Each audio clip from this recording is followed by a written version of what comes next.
Meus irmãos, minhas irmãs, amigos da causa espírita, simpatizantes, curiosos, sejam todos bem-vindos nessa noite, que possamos juntos fazer algumas reflexões que possam elevar a nossa alma em prol do bem, de um mundo melhor. Eu gostaria muito de agradecer aos companheiros do Grupo Espírita Paz pelo convite, pela oportunidade de reflexão, e é sempre bom a gente pensar sobre a divulgação doutrinária, os conceitos que o Espiritismo nos ajuda. Sempre pensando que vale a pena lembrar os conceitos trazidos por Jesus e também os conceitos trazidos por Allan Kardec, de forma que a gente possa dulcificar a nossa vida, que a gente possa diminuir a geleira dos nossos corações, suavizando a nossa existência. Então eu peço licença para poder trazer aqui um vídeo,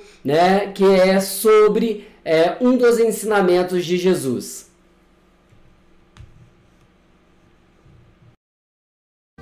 Um certo homem tinha 2 filhos. E o mais moço deles disse ao pai: "Pai, dá-me a parte dos bens que me pertence." E ele repartiu por eles a fazenda.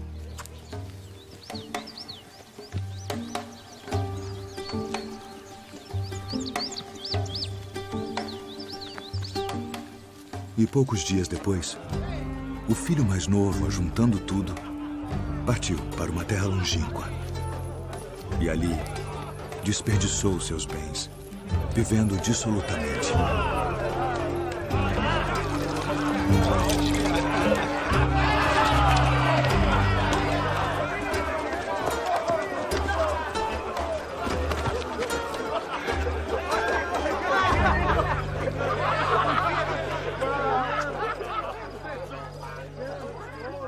E havendo ele gastado tudo, houve naquela terra uma grande fome. E começou a padecer necessidades. E foi e chegou-se a um dos cidadãos daquela terra, o qual mandou para os seus campos a apacentar porcos. E desejava encher seu estômago com as bolotas que os porcos comiam. E ninguém lhe dava nada.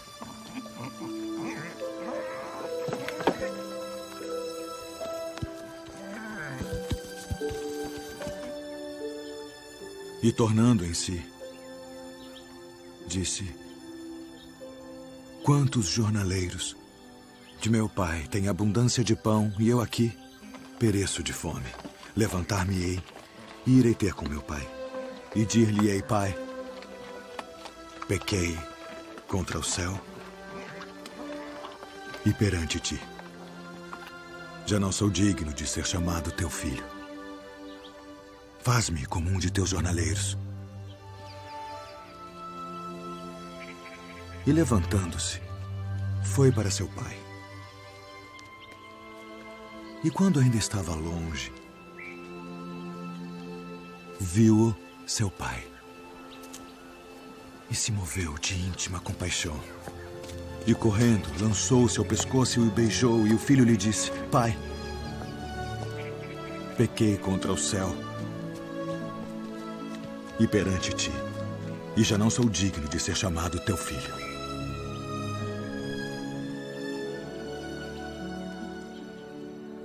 Mas o pai disse aos seus servos: "Trazei depressa a melhor roupa, e vesti-lhe, e ponde-lhe um anel na mão e alparcas nos pés. E trazei o bezerro cevado, e matai-o, e comamos, e alegremo-nos.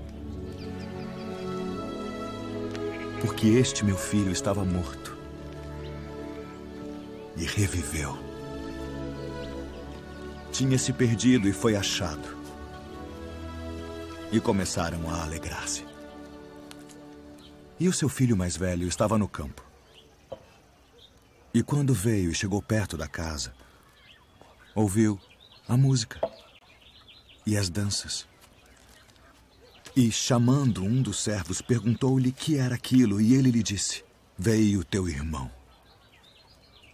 E teu pai matou o bezerro cevado, porque o recebeu são e salvo." Mas ele se indignou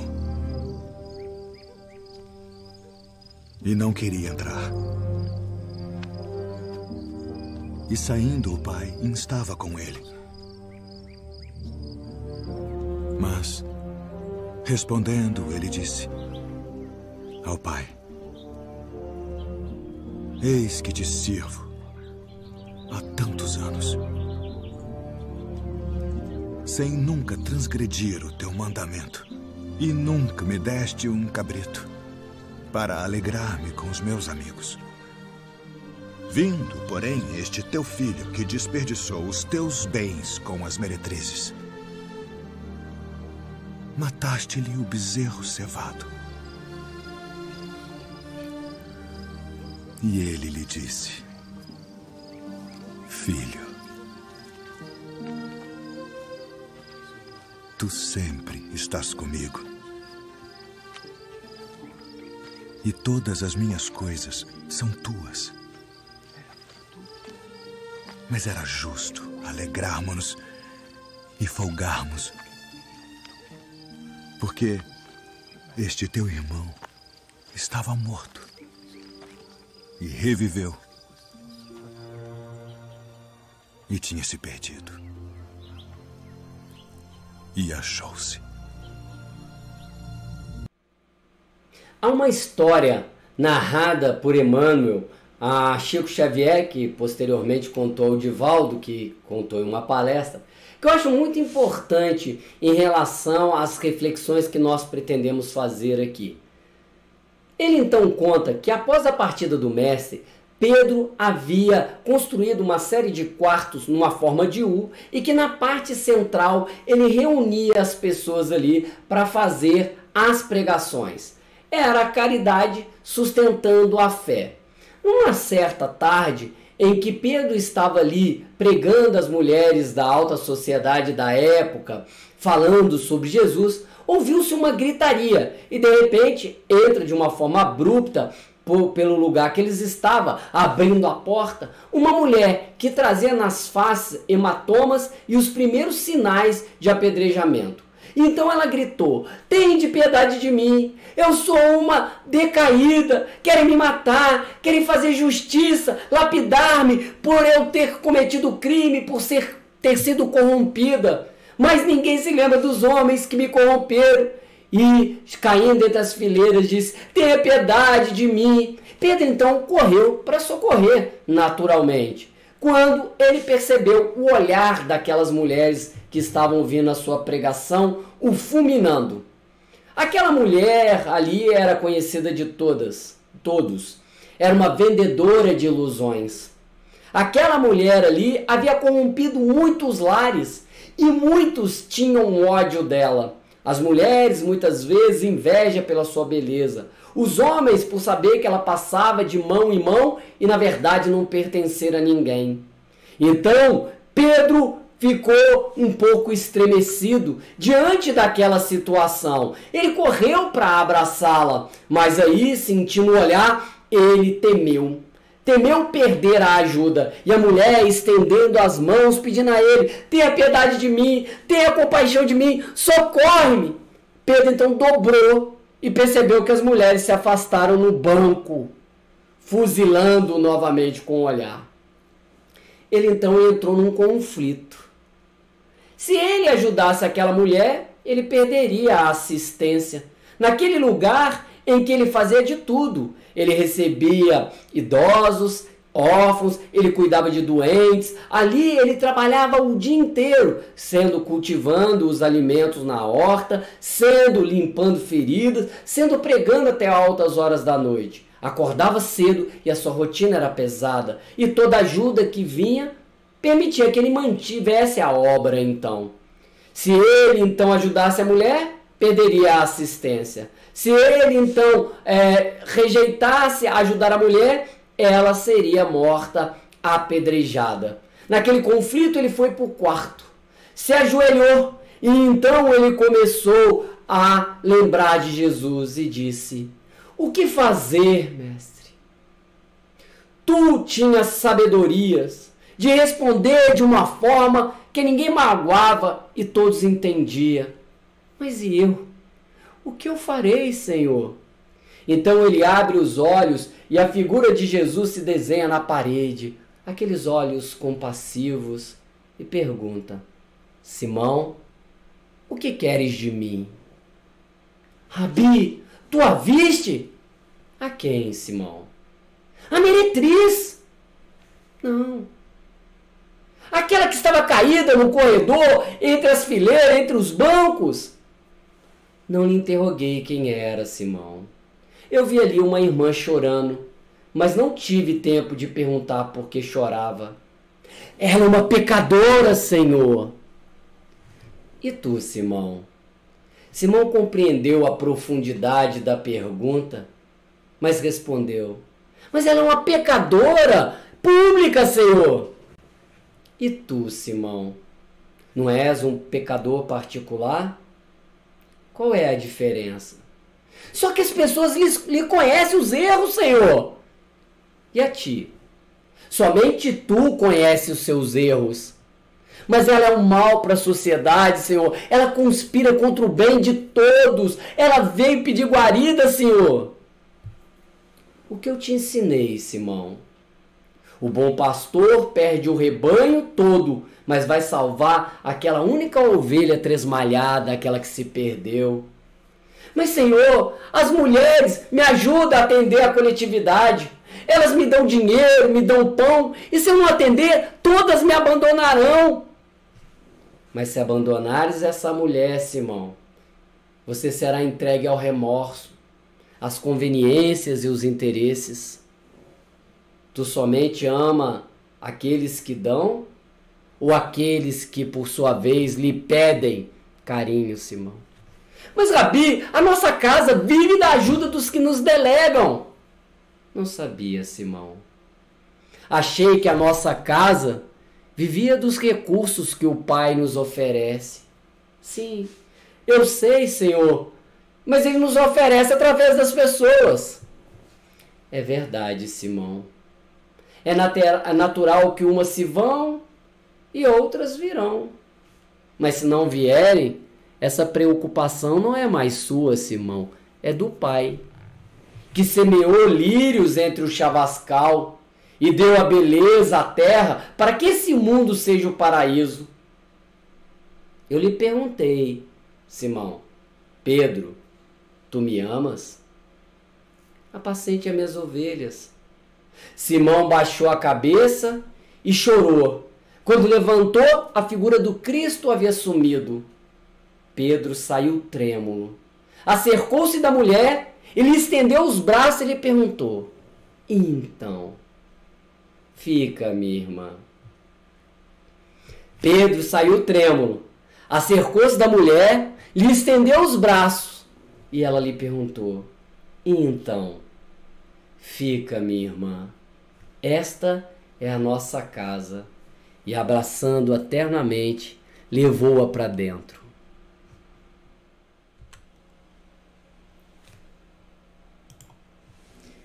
Então, meus irmãos, a proposta aqui, primeiramente, é entender o quanto a gente cria embaraço nas nossas vidas.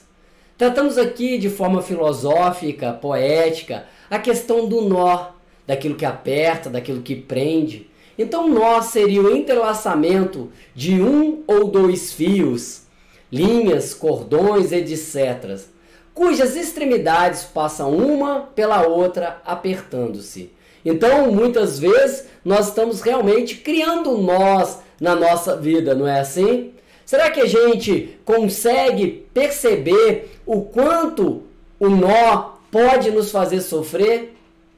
O que seria um nó para você? O nó seria uma coisa boa?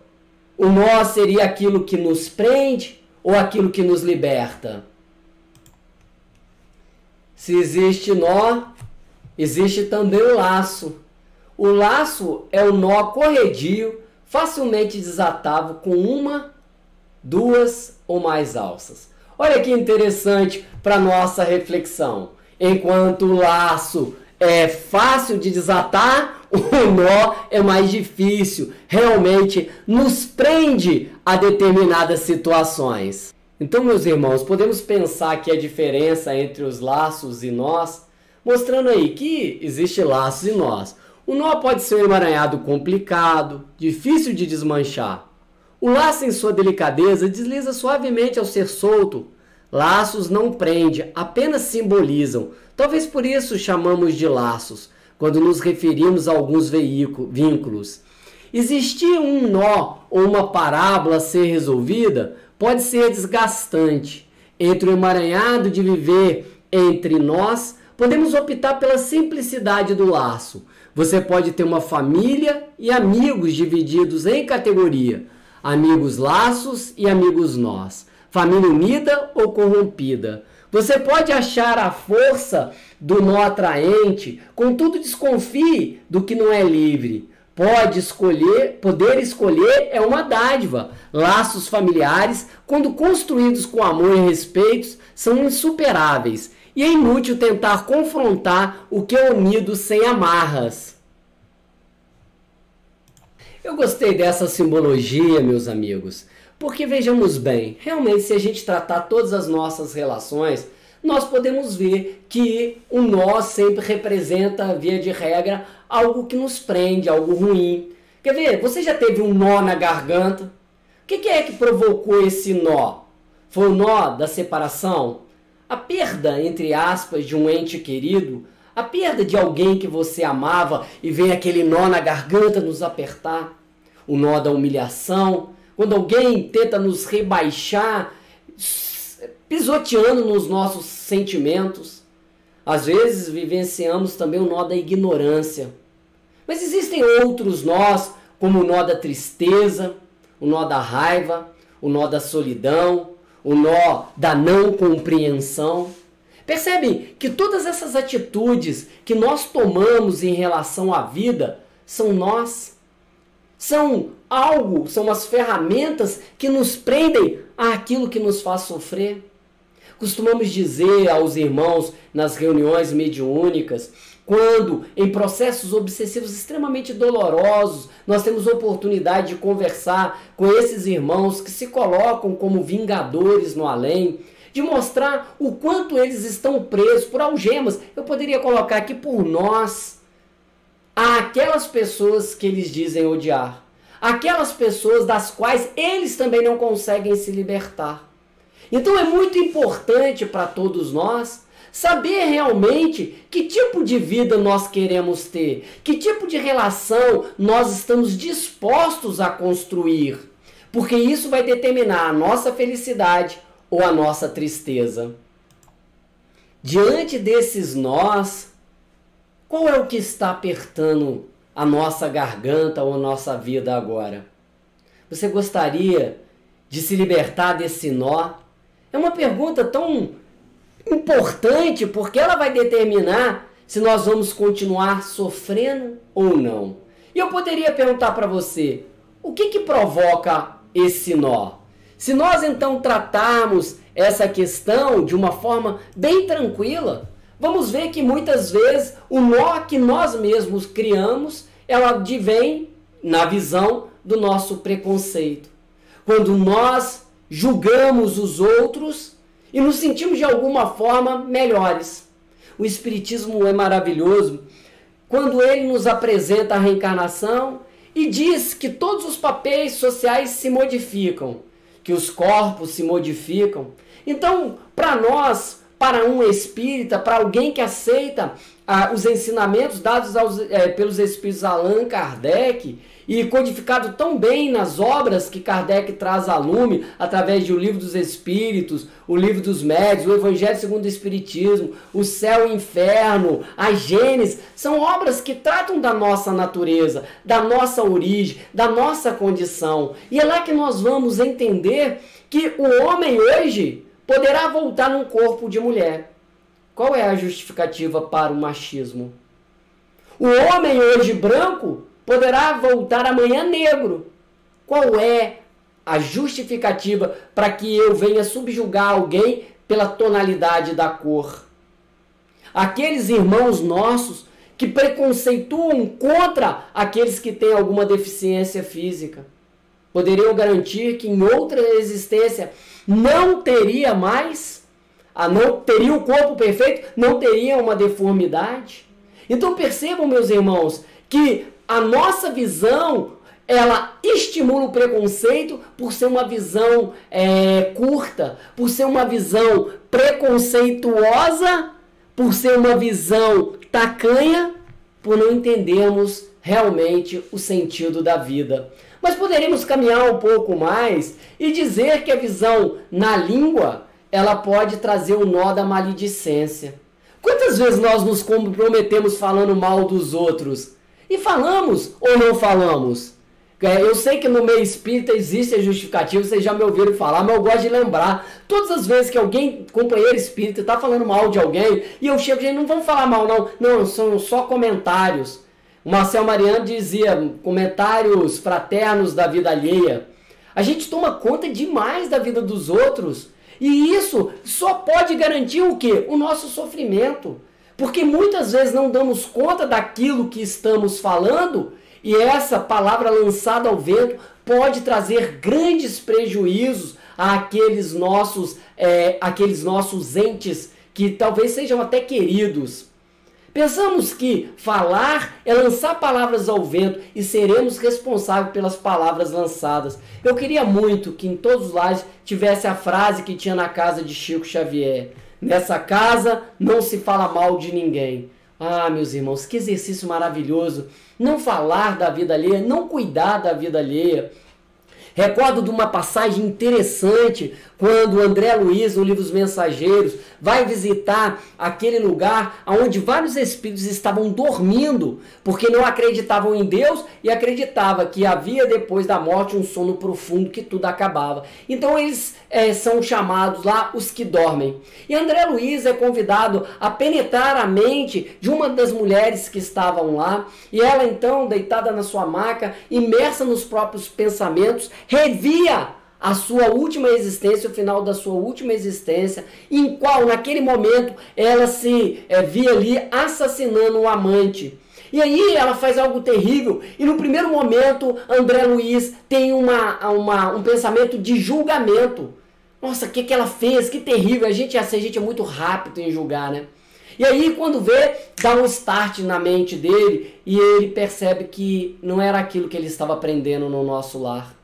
Que o que ele estava aprendendo era para ser amparo e não juiz na vida de ninguém. E ele fala assim, quem sabe Ana, que era a personagem, foi como uma pedra rolando da ribanceira sem ninguém para lhe amparar.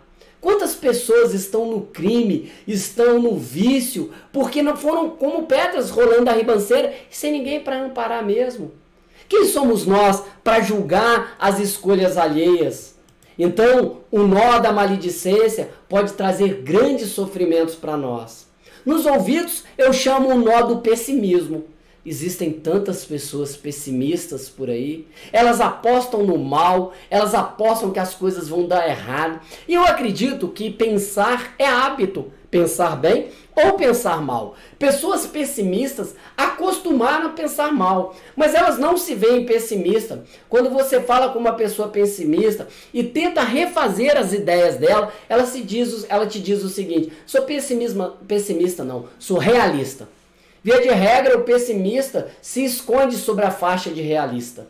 Porque, na verdade, a realidade que ele acha existir é a realidade que ele criou. É a realidade que ele aposta que vai ser verdadeira. E ele faz de tudo para que ela seja real. Então a gente precisa treinar o ouvido para poder ouvir coisas boas. E permitir que as ideias boas adentrem o nosso psiquismo e tome forma dentro de nós. Vamos desatar esse nó do pessimismo. Nas mãos, nós formamos um nó muito importante. A violência. A violência nasce do nosso fracasso de argumentar. A violência nasce muitas vezes do medo. Por medo de sermos feridos, nós saímos com disposição para ferir. Olha, meus irmãos, tantos nós, feitos durante uma vida ou durante várias existências, que vão sim, com certeza, nos garantir sofrimentos. E é isso que você quer? Mas existem nós também, feitos na alma, e elas se manifestam no corpo como doenças. Uma alma que está cheia de nós, seja da visão, da língua, dos ouvidos ou das mãos, Ela traz uma alma amarrada, cheia de nós, e o corpo então vai manifestar ali a sua doença. É preciso aprender a desatar, porque só dessa forma nós conseguiremos alcançar realmente a felicidade. Dessa forma, meus irmãos, desatando nós vamos sim vencer. Quantas vezes nós temos na boca, né? Paz, irmão, paz, querido, mas as mãos prontas para a violência de quando formos contrariados. Temos tantos comportamentos a serem revistos, a serem modificados, né? Quando aí na chargezinha bacana, espelho, espelho meu, existe alguém mais espiritual do que eu? E aí é o lobo se vendo na pele de cordeiro. Muitas vezes nós nos enganamos com os nossos pensamentos, com a forma de enxergar a vida ou de enxergar nós mesmos. É preciso um olhar mais maduro, tomando cuidado realmente com a nossa língua, né? Como eu disse anteriormente, quantas vezes estamos cuidando da vida do outro? A liberdade só nascerá, meus irmãos, a partir do momento em que nós aprendermos a fazer laços de amor, né? Você já fez algum tipo de laço na vida? O laço do amor, o laço da humildade, o laço da sabedoria, o laço da alegria, o laço da paz, o laço da solidariedade, que envolve a amizade, o laço do entendimento. Quantas vezes nós precisamos construir esses laços? Mas para construir um laço, nós temos que desfazer o nó. Desamarrar pacientemente os nós por nós mesmos criados. Quando que nós estamos criando o laço? Quando nós paramos de julgar, quando nós fechamos os nossos olhos ao preconceito, quando tiramos o nó da violência das nossas mãos. Então, meus irmãos, meus amigos, pensemos bem o que nós estamos querendo para as nossas vidas. O quanto nós somos capazes de amar verdadeiramente. Então, meus irmãos, quando nós nos predispomos a fazer esses laços, todos esses tipos de laço, a pergunta, nós estamos fazendo esses laços nas nossas vidas? Porque se nós não estivermos fazendo, nós vamos ter que aguentar as consequências do nó. Por isso, a minha proposta a vocês aqui é perguntar o que o laço provoca. Então, se nós temos aqui o laço na visão, ele vai provocar benevolência no olhar. E a benevolência jamais vai julgar, seja o que o outro estiver fazendo. Eu me lembro que quando o Chico ia nos presídios e ele queria abraçar aqueles presidiários mais violentos, né? E aí todo mundo com receio, com medo. Chico, não, Chico, eles são violentos. E o Chico dizia, não, são os meus irmãos. Nós que estamos presos. Quer dizer, ele sempre se incluía na situação daquela pessoa. Isso é ter benevolência no olhar. Quantas vezes o nosso olhar é de crítica, é de julgamento? Por isso, se a gente usar na língua os laços, nós teremos o silêncio para evitar a maledicência. Eu tenho refletido muito, meus amigos, sobre isso, sabe? Quando nós damos vazão de falar sobre os outros, de cuidar da vida dos outros, de tomar conta se o outro está usando mal os recursos públicos, se está usando a religião para ganhar dinheiro, se está roubando, matando, e a gente se está traindo a esposa. Tanto é que isso é tão forte na nossa sociedade. Observe os programas aí noticiosos, que adoram uma fofoca, que adoram falar da vida dos famosos. Por quê? Será que a nossa vida é tão desinteressante assim? Então, diante do mal, cabe o silêncio. Tenho repetido inúmeras vezes nas possibilidades que eu tenho, que o mal é semelhante a uma fogueira. Toda vez que a gente fala nele, ó, lenha na fogueira, só abastecendo aquele fogo que a gente diz ser contra. Por isso, nós temos que colocar nos nossos ouvidos o laço do positivismo. Ouvir ideias boas. Fazendo boas leituras, boas conversas, vendo bons vídeos, bons filmes. Porque dessa forma nós vamos alimentando o nosso psiquismo com aquilo que é real, que é verdadeiro, que é o bem. O bem está em nós é necessário que a gente o acesse, já dizia Sócrates. E quando tivermos a consciência de que o bem é tudo que nós desejamos, que o bem é a proposta para as nossas existências, nós vamos nos afastar de tudo aquilo que nos faz sofrer. Por isso, precisamos pôr nas mãos os laços do trabalho, diferente dos laços da violência. Porque as mãos operosas que trabalham não têm tempo para cuidar da vida do outro, não tem tempo para se dedicar à violência. E aí, se um dia o Senhor retorna, ele vai pegar o seu servo, que é no trabalho, o bom servo. Eu me recordo de uma passagem em que Francisco, pai Francisco, já na fase adiantada da sua vida, próximo da sua morte, já bem doente, cuidando ele de uma horta, chega um dos seus companheiros e diz: Pai Francisco, se a morte viesse lhe buscar hoje, lhe visitar, o que o senhor mais gostaria de fazer? E ele disse: eu gostaria de continuar cuidando da minha horta. Quando eu li isso, eu fiquei pensando que os espíritos que estão comprometidos realmente com a sua vida, eles não temem a morte. No momento em que ela chegar, eles estarão fazendo aquilo que deveriam estar fazendo. Será que se a morte nos visitasse hoje, as nossas mãos estariam com os laços do trabalho ou com os nós da violência?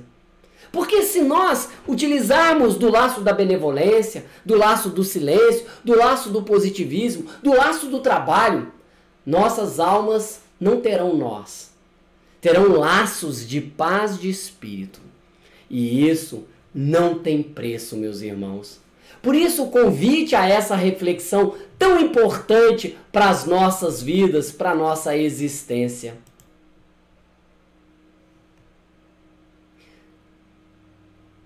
Mais do que nunca, vale pensarmos que é nossa proposta mudar. Dulce Miller diz o seguinte, que se desatem os nós, que fiquem só os laços. Ainda assim, é uma escolha que cada um pode e deve fazer. E aí eu pergunto a vocês, como nós vamos desatar esses nós e transformá-los em laços? Se nós soubermos fazer isso, nós vamos ter uma vida de plenitude, uma vida feliz. Pessoas feridas ferem pessoas.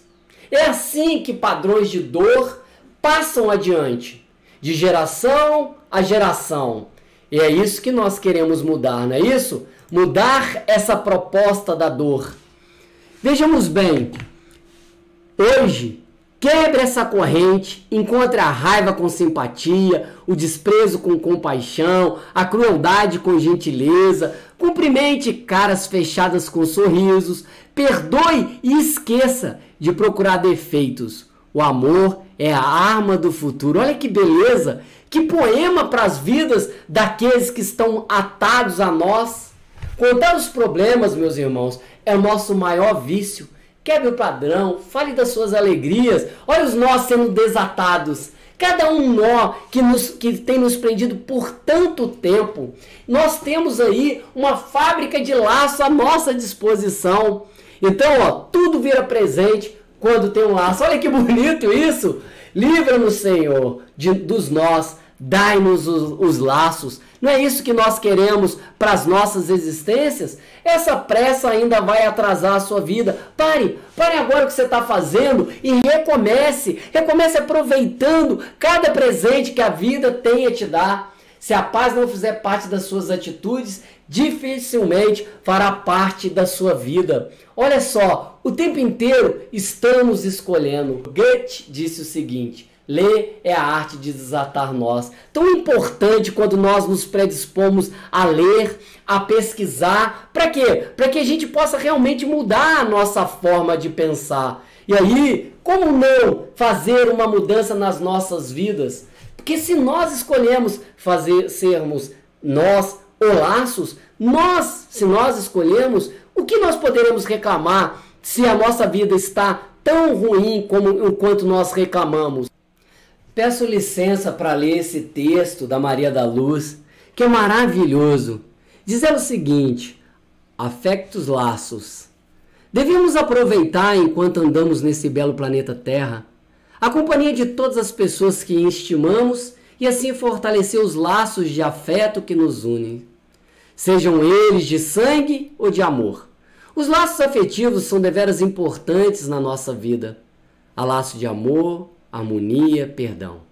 Os laços afetivos não são necessariamente comprar ou adquirir grandes presentes. Não. São sim pequenas coisas e gestos que diariamente damos de coração ao outro. Os laços afetivos começam com um olhar carinhoso, um abraço, um carinho, um beijo, fazer umas cócegas, ajudar mutuamente, uma atenção cuidadosa, disponibilidade para escutar, o estar lá. Sem dúvida alguma, já reparamos que realmente os laços afetivos são muito importantes na nossa vida e que nos proporcionam felicidade e alegria e que, com eles, nos fazem vibrar positivamente e tornar nosso mundo melhor. O mundo não seria tão belo, não teria uma sintonia vibrante se os afetos falhassem entre os humanos e se essa energia não volatizasse na atmosfera. Que bom haver laços afetivos e eles puderem transformar o mundo em momentos de harmonia, amor e alegria. Gratidão, Senhor, pelos afetos que podemos partilhar entre nós. Está lá em O Mundo de Maria Luz. Muito interessante esse texto. Quando ele então nos propõe de verdade criar laços através do nosso comportamento. Eu fico pensando, às vezes nós estamos tão impacientes, ligamos o piloto automático e vamos vivendo como máquinas. Já foi pesquisado que o automatismo nos tira a noção da vida, nos tira a noção do existir. Por isso, é preciso ganhar consciência de tudo aquilo que a gente está fazendo. E eu gostaria de perguntar a você que me ouve, o que você tem feito da sua vida? Quantas explosões de raiva durante o dia de hoje? Durante essa semana, último mês, último ano, a última década. Explodimos de raiva, a impaciência não existe, né? Nós falamos, eu tenho o pavio curto. E quando nós pensamos sobre esses comportamentos, criando nós no nosso caminho, e esse nó que acaba por apertar a nossa garganta, vai gerar, sim, muita infelicidade. É preciso mudar o padrão mental. É preciso aprender a criar essa proximidade. Um olhar de benevolência pode fazer toda a diferença. A palavra amiga ou o silêncio fará toda a diferença. Quantas pessoas têm sido afetadas pelo seu comportamento?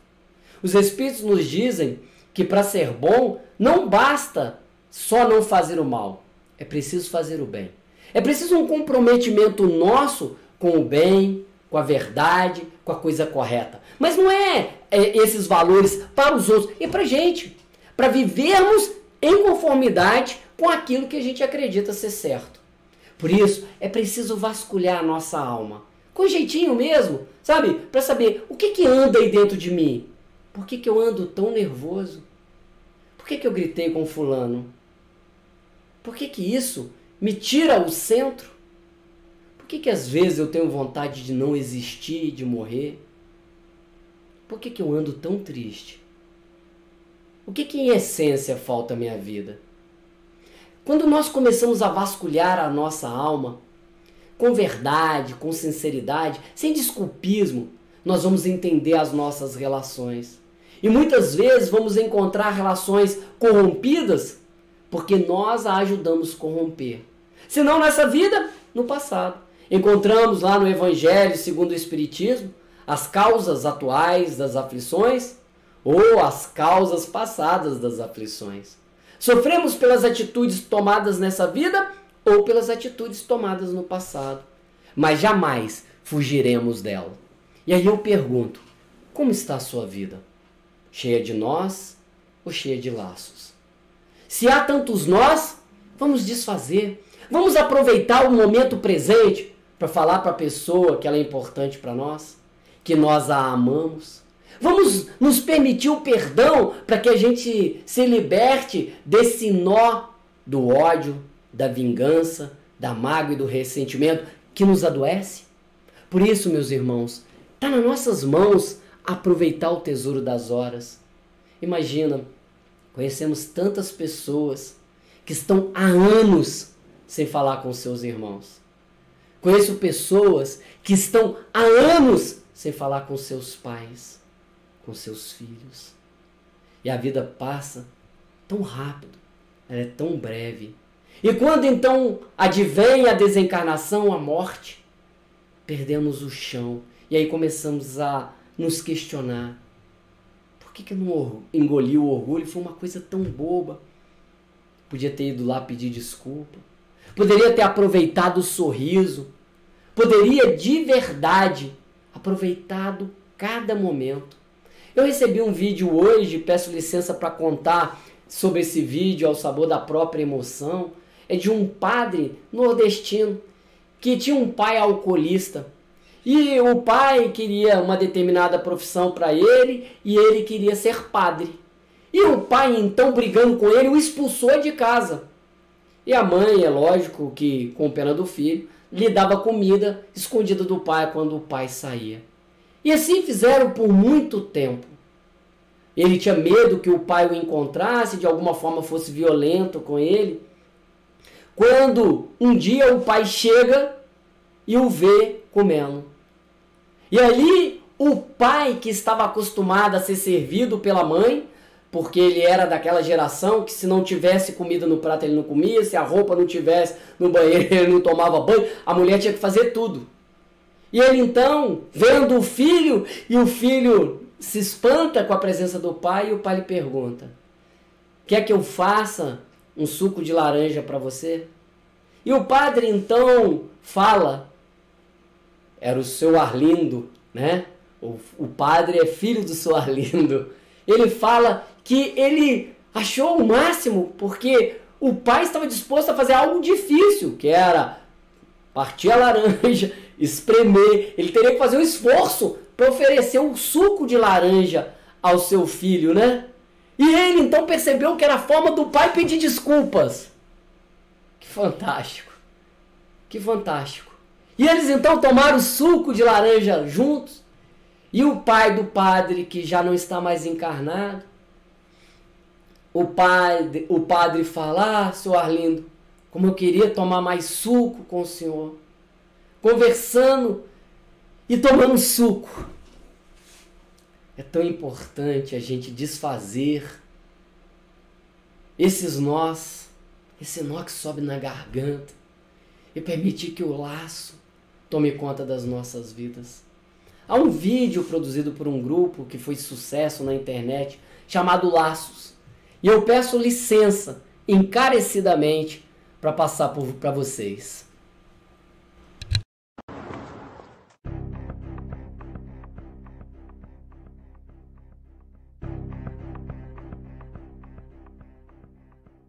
I could run to Australia. I could fly to Japan. Could go to South America. Well, everybody can. Could run like hell to China. I could go to Egypt. Could run like a lady rabbit, and I wouldn't move on.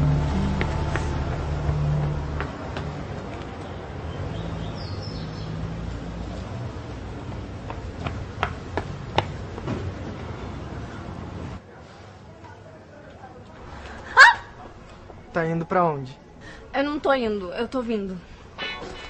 Isso eu sei. Todo mundo que tá indo pra algum lugar tá vindo de algum lugar. Eu perguntei pra que lugar você tá indo. Não sei. Nem quero saber. Mas eu quero saber, olha. Você me dá licença? Você ainda não me disse que eu quero. Você, por acaso, é algum tipo de maluco que acha que tem que saber tudo aquilo que não é absolutamente da sua conta? Eu sou apenas uma pobre criatura que precisa de alguém que dê um laço na sua gravata.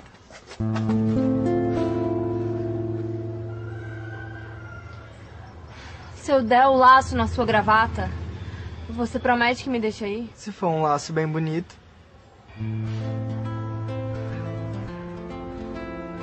É que hoje é um dia muito importante pra mim.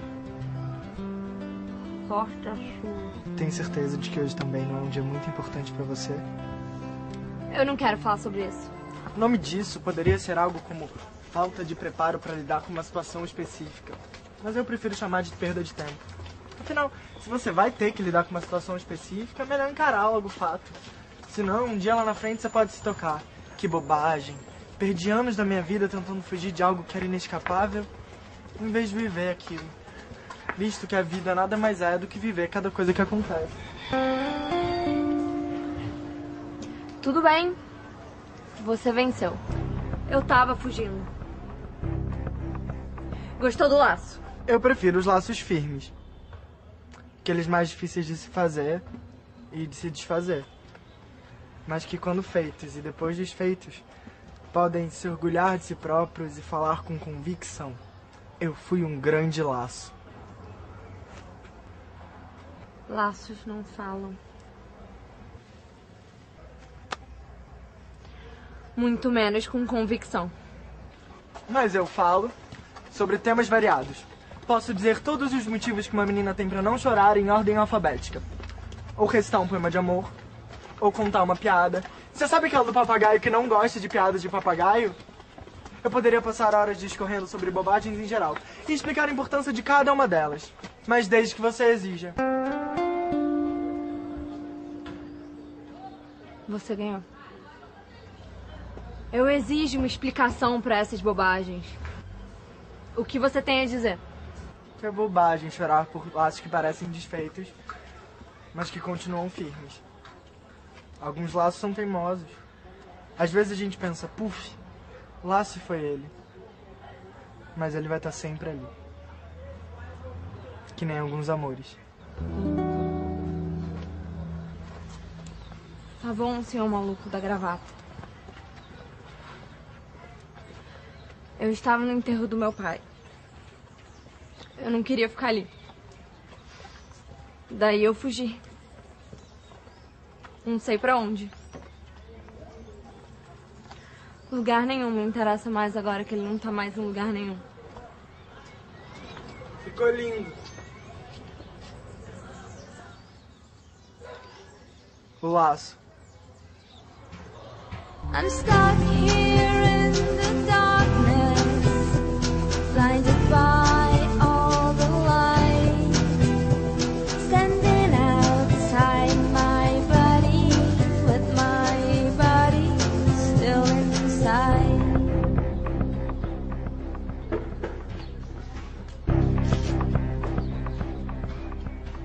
I could travel the whole world, I could just stand up still, and that's, I know, an image that would make some people ill.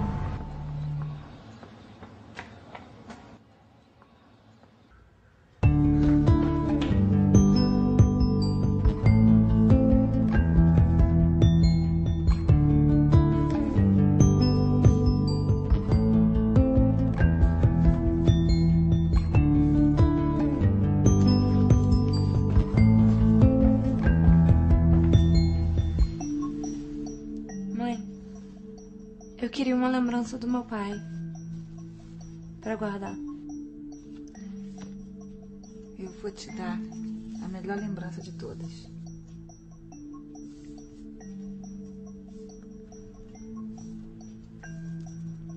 Que isso? É uma foto do dia que a gente se conheceu.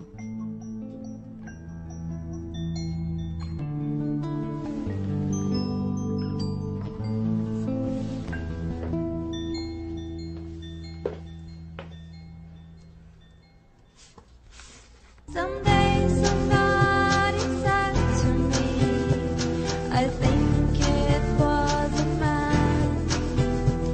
As long as you're okay with it, and that I think I am.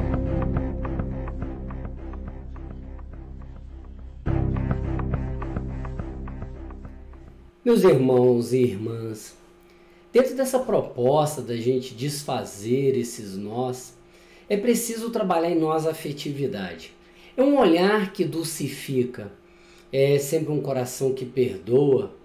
É importante então a gente trabalhar em nós a resiliência, aceitar situações que a gente não é capaz de mudar. Dentro dessa perspectiva, nós vamos ganhar força, ganhando força com o Evangelho que o Cristo nos ensinou. Então, resiliência e afetividade. Então, dentro dessa perspectiva, quando eu me torno afetivo em relação ao outro, e eu me torno resiliente diante das situações que eu não dou conta de mudar, eu começo então a desconstruir os laços e reconstruir laços ou construir laços, que é aquilo que nos aproxima, que nos une. Então nós vamos buscar no Evangelho, à luz da doutrina espírita, muitas pessoas falam, é a Bíblia espírita. Não, o Espiritismo é uma proposta que Kardec faz usando as suas reflexões dentro do ensinamento do Cristo. Então, segundo o próprio Kardec, as matérias contidas no Evangelho elas podem ser divididas em 5 partes, como vocês viram aí. Os atos comuns da vida do Cristo, os milagres, as predições, as palavras que serviram para base nos dogmas. Se a gente pegar esses 4 aspectos, nós vamos brigar, nós vamos discutir. Eu digo o seguinte, para que focar nas divergências? Todas as vezes que a gente dá valor àquilo que nos diferencia, a tendência é a gente brigar, a tendência é a gente se afastar. Então eu tenho exercido um compromisso comigo mesmo para poder trabalhar comigo a convergência. Eu trabalhei muitos anos com um pastor evangélico. E as pessoas perguntavam para ele, não para mim, como é que ele dava conta de trabalhar com um espírita, né? E aí ele falava exatamente das nossas conversas. Porque eu não ia tratar de dogmas que o agredisse, das minhas crenças, das crenças que o Espiritismo me dá. Porque ele tem o direito, como todas as pessoas, tem o direito de acreditar no que quiserem. Até de não acreditar. Perceba que está aí o respeito que a gente deve desenvolver.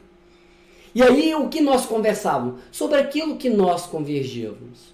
Falávamos sobre o Cristo, sobre o amor, sobre as lições morais. E é Kardec tão sábio que ele pega exatamente o ensino moral.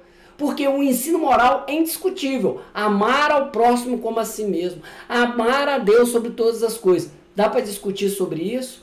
Não existe um amor mais ou menos. Como dizia um amigo meu, falava, não, Jesus falava em perdoar as ofensas, mas nem esses bandidos aí que era para perdoar, não. Esse tem que matar mesmo. Percebam que há uma adequação do ensinamento do Cristo. Então, meus irmãos, aprendemos que se nos focarmos no aspecto moral, nós teremos tendência a crescer, nós teremos tendência a criar laços.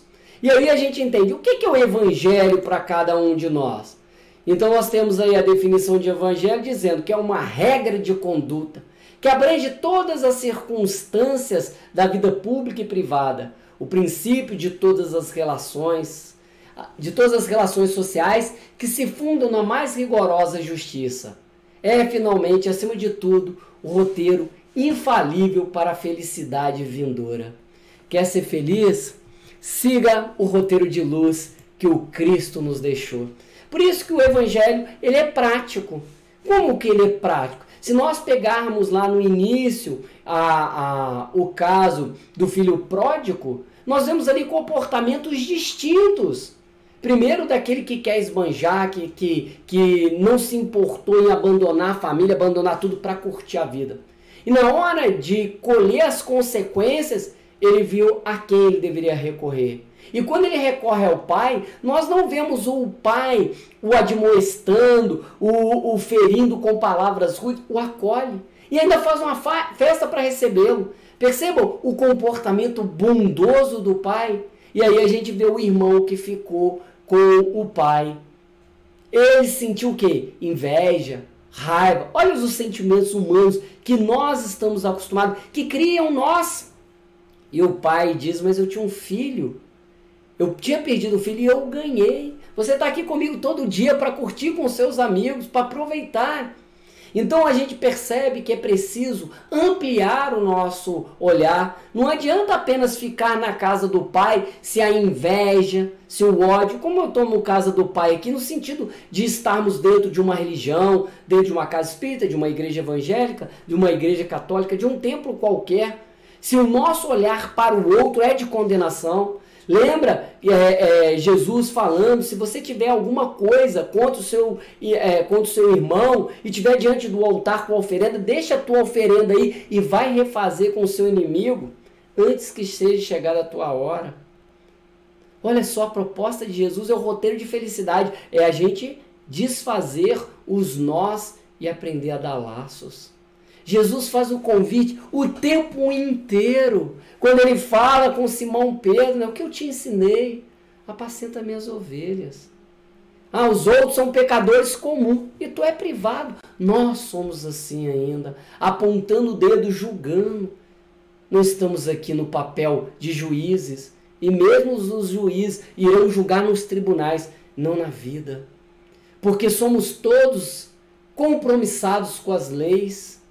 Somos réus e muitas vezes culpados diante de graves crimes espirituais. Cabe-nos o olhar da bondade, da benevolência. Só seguindo o exemplo do Cristo que nos ensinou a amar. Para encerrar, meus irmãos, me recordo de uma história que vale a pena ser contada, que vale a pena ser lembrada, porque com ela aprendemos muito. Chamado de Mohamed o Justo, narra a história, uma história muito antiga no sabor oriental. Essa história era tão bela que ela poderia estar aí nos livros considerados sagrados. É uma passagem da vida de Mohamed, considerado o justo. Ele foi um sultão, né, um monarca, e administrava uma grande região da Arábia Saudita, da antiga Arábia, na verdade. E ele era tão bom que a prosperidade deu o codinome a ele de o justo. Olha que interessante. Todas as decisões de Mohamed se baseavam no Alcorão, o livro sagrado dos muçulmanos. Mas não só, também se baseava na misericórdia. Ele era misericordioso com todos, porque ele percebia que Alá, Deus para nós, não era somente um pai, mas era um criador misericordioso que a todos amparavam. E ele seguia esses princípios, seguia de tal forma que ele conseguiu desenvolver um sentido tão apurado de justiça, amor e caridade. Certa vez, determinada ocasião, ele meditava andando pelos seus jardins. Quando ele ouviu uma balbúrdia danada, a sua atenção foi despertada para isso e ele então ouviu gritos e ele seguiu para o local.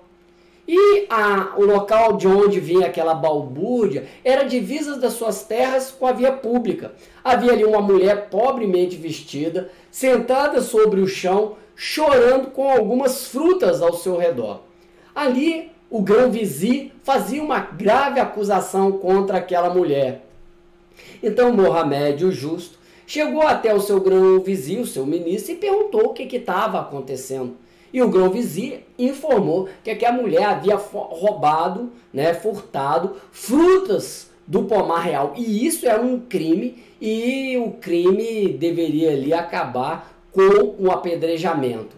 E ele então, Mohamed, vai ouvir a mulher, a acusada, e pergunta sobre aquilo tudo. E ela fala, olha, eu estava tão desesperada, porque eu tenho em casa um filho muito doente, está à beira da morte, está faminto, e eu não sei o que fazer. Saí de casa hoje, destinada a mendigar, e não consegui nada. Então me lembrei da feira, fui até a feira, pelo menos eu poderia recolher os restos e os descartes naturais.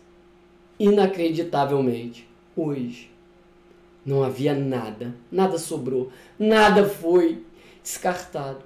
Então, enquanto eu retornava para o meu lar, sem levar nada, eu passei aqui perto do pomar real, onde não havia cercas, eu vi que inúmeras frutas no chão estavam, por certo, não seriam aproveitadas, estavam apodrecendo. Eu sabia que era proibido recolher frutas do pomar real, mas diante da lembrança do meu filho, a angústia era tanta em saber que ele está à beira da morte. por fome. Eu resolvi correr o risco, mesmo sabendo que eu poderia ser punida. E eu peguei essas frutas que estão em decomposição. Fui apanhada cometendo crime. Me perdoe, Sua Majestade. Então, inteirado daqueles fatos, sabendo que a lapidação era inevitável, Mohamed, então, diante de todos os que estavam perto dos circunstantes, ele então fala que deveriam fazer o apedrejamento ali mesmo, aonde havia acontecido o crime. O grão-vizir, então, disse: não, Majestade, essa criminosa tem que ser apedrejada no templo, que é o local sagrado e aonde estão as pedras. Aqui a gente não tem nem pedra. Mohamed, então, num ato muito sábio, retirou seus anéis, apanhou as pedras preciosas que adornavam suas roupas e sugeriu que todo mundo fizesse. Todo mundo pega as pedras preciosas que vocês estão aí e vamos lançar contra essa criminosa. Ele pegou a gema que adornava o seu turbante e fez que os demais também tirassem, o acompanhassem. E julgaram a mulher. E a mulher, aturdida, sem compreender nada. Ele então chegou para ela e disse: olha, recolha todas essas pedras e as vendam, para que você tenha alimento para você e consiga dar comida ao seu filho. Você está livre a partir deste momento, visto que a sentença foi cumprida e que Alá pudesse lhe abençoar. O grão-vizir, então, pedindo desculpa, perguntou sobre o ocorrido. O que aconteceu, Majestade? Então Mohamed lhe disse: a nossa abundância, o nosso excesso, responde pelas misérias dos que não têm nada. Tudo aquilo que para nós é luxo é carência em nosso povo. E todas as vezes que volta o prelinúdio, nós tiraremos as nossas pedras da vaidade para punir os infratores que estão na miséria. A partir desse dia, Mohamed, o justo, em todo o plenilúnio, numa nova era, quando a lua atingiu seu máximo esplendor e começava a minguar, despedia-se da abundância para atender os miseráveis do seu reino. Ah, meus irmãos, quanto ainda nos falta, Mohamed, no coração, de entender a misericórdia divina e a justiça. O nosso olhar, a nossa língua, o nosso ouvido, as nossas mãos estão tão presas de nós que a nossa alma doente, ainda com a visão torpe, cisma em julgar, em se afastar, em se sentir melhor, superior. Mas dia virá em que a dor será tamanha, em que nós nos veremos obrigados a desatar esses nós e começar a fazer os laços da benevolência, do silêncio, do pensamento positivo. Nossas mãos serão operosas em função dos miseráveis que nos cercam. E eu não digo só miseráveis materiais, mas há também os miseráveis morais, que pedem de nós a indulgência, a benevolência e o perdão. Que os nossos corações se voltem ao Cristo de amor e de paz, seguindo o seu roteiro de luz nesse influxo divino, nos convidando, vem, para que possamos penetrar o reino divino de verdade, de coração, e toda mágoa seja desfeita, e todos os nós sejam desfeitos, para que os laços da fraternidade, do amor, da caridade, da paz, tomem conta das nossas vidas. Senhor Jesus, eis que na nossa miséria moral evocamos o seu consolo perene, sereno e salutar. Recomponha, Senhor, a nossa visão, a fim de que o nosso olhar seja justo, seja benevolente. Auxilia-nos, Senhor, a não julgar, e sim erguer os caídos. Afasta de nós a maledicência, Senhor, para que possamos sim usar do silêncio diante do mal. Que o nosso coração se encha de amor, de paz, de dignidade, para que o nosso caminhar na terra seja daquele que sai a semear as sementes da renovação, que as nossas ações falem mais do que as nossas palavras, que sejamos exemplos vivos, seguindo o seu roteiro de luz e de paz. Ajuda-nos a libertar dos grilhões do passado, fazendo que um nó ainda venha à nossa garganta, pelos erros cometidos contra os nossos irmãos e humanidade. Ergue-nos, Senhor, no seu colo amoroso, a fim de que possamos sentir o seu acalanto. Guia-nos, Senhor, na noite escura da nossa ignorância. Livra-nos, Senhor, através da sua paz, a fim de podermos florescer aonde fomos plantados por Deus. Peço por nós, pelo nosso movimento espírita, mas por todos os movimentos religiosos neste planeta. Rogo pela minha família, mas também por todas as famílias que por hora estão vinculados ao orbe terrestre. Inspira os nossos governantes, os nossos cientistas, os nossos filósofos, os nossos políticos, os nossos artistas, a fim de que, em comunhão com o pensamento do mais alto, possamos trazer o mais belo, o bom, o puro, o verdadeiro para as nossas existências. E dessa forma, Senhor, possamos instaurar aqui na terra o teu reino de justiça, amor, igualdade e paz. Se conosco, hoje e sempre, que assim seja.